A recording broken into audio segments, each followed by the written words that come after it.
Bienvenidos al Colegio Santo Domingo el Predicador.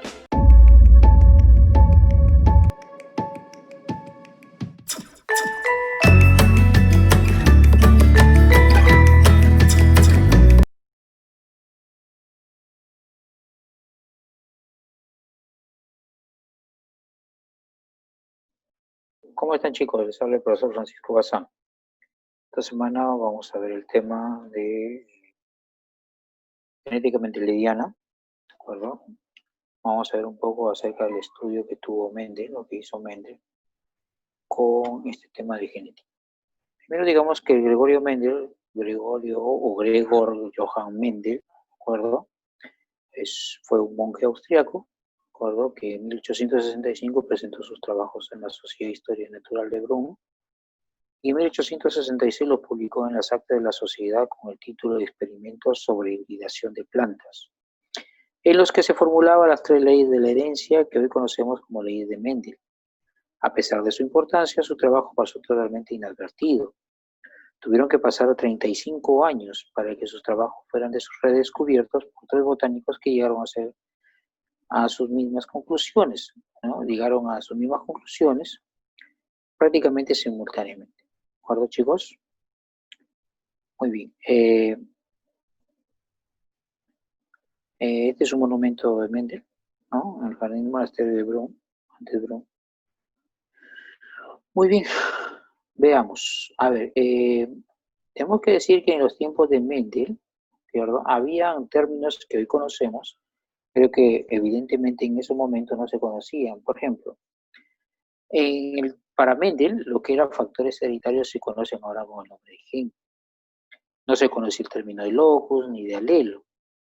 Él llamó raza pura a lo que hoy llamamos homocigotos o homocigóticos, y él llamó híbrido a lo que hoy llamamos heterocigoto o heterocigótico.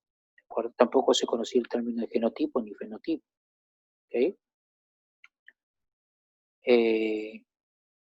¿En qué se basó? ¿En qué se basaron los estudios de Mendel? Básicamente experimentó con el guisante de jardín, o sea, con lo que hoy conocemos con el nombre de arveja, ¿de acuerdo? El Pisum sativum. ¿Por qué eligió esto? Bueno, porque era una planta fácil de cultivar y de crecimiento rápido. Es una planta con características fácilmente observables, son plantas fáciles de fecundar artificialmente por fecundación cruzada, ¿no? ¿Qué cosa es la fecundación cruzada? Bueno, es cuando se manipula, ¿no? Se manipula la flor para obtener otros productos, ¿de acuerdo? Esas fueron las condiciones que eligió Mendel para la arveja y hacer sus estudios, ¿ok? Bueno, nosotros ya conocemos que los órganos sexuales de la flor, tanto en la parte femenina, masculina, perdón, como la femenina, ¿no es cierto? En la parte masculina tenemos al estambre y en la parte femenina tenemos al carpelo. ¿De acuerdo? Ahí está el estigma, está el estilo y el ovario, mientras que en la parte masculina, en el estambre, está el polen, que está en la antera y sostenida por el filamento. ¿De acuerdo? Muy bien. La estructura floral impide que con los contactos accidentales de la polinización durante la apertura de la flor. ¿Ya? Muy bien, entonces Mendel vio estas características en las arvejas, ¿de acuerdo? Y lo eligió por eso para hacer sus estudios. A ver, recordemos que la autofecundación tiene que ver con el ovario de la flor, se autofecunda, o sea, con las mismas anteras y el polen de la misma flor. ¿Ah? Esto es lo que más sucede básicamente en la naturaleza, ¿no? Por acción del viento se sacuden las anteras, el polen cae hacia el ovario y se autofecunda. La fecundación cruzada, en el ovario y la flor es fecundado mediante el polen, pero de otra flor, ¿de acuerdo? Otro proceso natural que Mendel simuló cortando los estambres, ¿no? de la flor donante, digamos, y con un pincel tomaba el polen de esta hoja, de esta flor, y lo pasaba a la flor de la arveja, ¿no? Obteniendo así otra, digamos, otro producto, ¿no? Muy bien, entonces eso básicamente es lo que hacía Mendel. ¿Okay? Los caracteres seleccionados por Mendel y sus alternativas también es importante conocerlo para que entendamos cómo es que hizo sus trabajos Mendel. Por ejemplo, él escogió los caracteres de acuerdo al tipo de piel. Hubo productos lisos y otros rugosos. El color de la piel pueden ser arvejas amarillas como verdes. El color de la flor, que era púrpura y blanca. La longitud del tallo alto y enano. ¿De acuerdo? Esas son las características de las flores que él inició sus estudios. ¿Qué método utilizó? Bueno, primero que él seleccionó a 7 caracteres que presentaban cada una de las variedades de cada carácter. Usó líneas puras, individuos que producen siempre una descendencia igual a los progenitores de generación tras generación. Estudió la descendencia a lo largo de varias generaciones. La primera generación parental, generación filial 2. ¿Ok? Analizó los datos de forma cuantitativa, es decir, continuamente iba anotando las observaciones. El primer experimento que realizó fue el cruzar 2 razas puras para un solo carácter, desde la primera generación parental, para obtener la primera generación filial. Luego cruzó entre sí la generación filial 1 y obtuvo la generación filial 2, ¿de acuerdo? Y finalmente los cruces de 2 razas puras que difieren 2 caracteres para obtener la formación de la generación F1 y el cruce de la F1 para obtener la F2, ¿de acuerdo? Bueno, básicamente nosotros vamos a ver solamente la primera y segunda ley de Mendel, ¿de acuerdo? Por una cuestión de tiempo. Esa es la parte más sencilla, ¿ok? A ver, resulta que Mendel hizo el siguiente experimento. Cruzó 2 razas puras, uno de carácter semilla amarilla y el otro de carácter verde. Lo que obtuvo a continuación es que el 100% de los productos, o sea, de los híbridos, eran híbridos, ¿cierto? Con semilla amarilla. Entonces, al carácter amarillo Mendel le llamó dominante y al carácter recesivo se le llamó recesivo, al carácter verde, que no aparecía, se le llamó recesivo. ¿De acuerdo? Entonces, Mendel llamó factores hereditarios algo que pasaba de los padres a los hijos y daba lugar al color. ¿De acuerdo? La generación parental, de papá y de mamá, digamos, la semilla amarilla y la verde, ¿de acuerdo?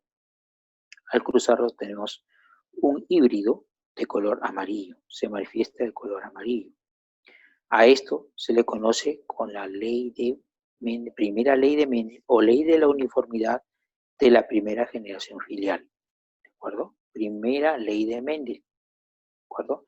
La primera ley de Mendel que dice entonces que si tú cruzas 2 individuos de raza pura, todos los individuos que se obtengan serán híbridos, ¿de acuerdo? Son híbridos o heterocigotes. ¿Estamos de acuerdo? Listo. Con carácter dominante, por si acaso. Ya. Vamos a ver ahora la segunda ley de Mendel y hasta acá vamos a llegar en cuanto a nuestro estudio. Escucha, la autofecundación de los híbridos de la F1 para obtener F2. ¿Qué significa eso? Que Mendel obtuvo la primera generación filial, o sea, la F1, y los cruzó entre sí. ¿No? Los cruzó entre sí.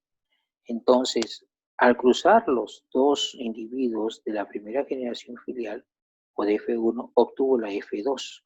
Y cuando hizo el cruce se dio cuenta que el 75%, o sea, los 3/4, tenían semillas amarillas y la cuarta parte tenía semillas verdes. ¿De acuerdo? Entonces, ¿qué dijo él? Dijo que al cruzar las primeras 2 generaciones, la generación 1 con otro de la generación 1, de la generación filial 1, se obtenían individuos, ¿de acuerdo?, en los que sí manifestaba el carácter recesivo en alguno de ellos, ¿no? La cuarta parte era de carácter recesivo, ¿de acuerdo? Entonces, no te olvides de eso. A esto le llamó la ley de la variabilidad de los caracteres en la segunda generación filial, ¿de acuerdo?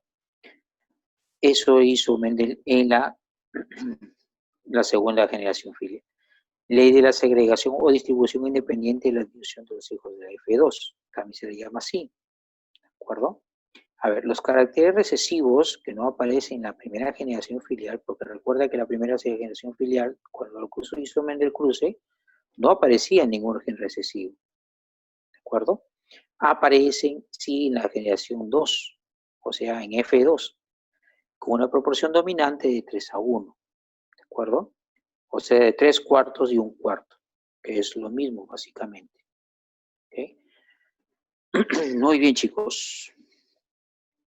Y la tercera ley de los caracteres, digamos, la ley de la adherencia independiente de los caracteres, ¿de acuerdo? Es cuando se fecundan, cuando los parentales, los homocigotos para dos caracteres. Y hay dos caracteres acá. Puede ser, por ejemplo, el amarillo liso, el color y la estructura o la forma, ¿no? El color y la forma, hay dos caracteres, ¿ya? A esto se le conoce como la tercera ley de Mendel, ¿no? La tercera ley de Mendel. ¿De acuerdo, chicos? Solamente lo hemos puesto ahí porque, por cuestiones de tiempo, repito, es un tema que todavía no vamos a ver. ¿De acuerdo? Muy bien, de repente el próximo año sí lo vemos. Entonces, chicos, no se olviden. 3 leyes de Mendel, las 2 primeras es lo que vamos a ver para nosotros, para este tema. ¿De acuerdo? Muy bien, hasta aquí llegamos. Cuídense mucho. Un abrazo para todos ustedes. No se expongan, por favor. Cuiden a los más vulnerables. Un abrazo para todos ustedes. Muchas gracias por su atención. Espero verlos pronto. De verdad, chicos, por favor, cuídense mucho.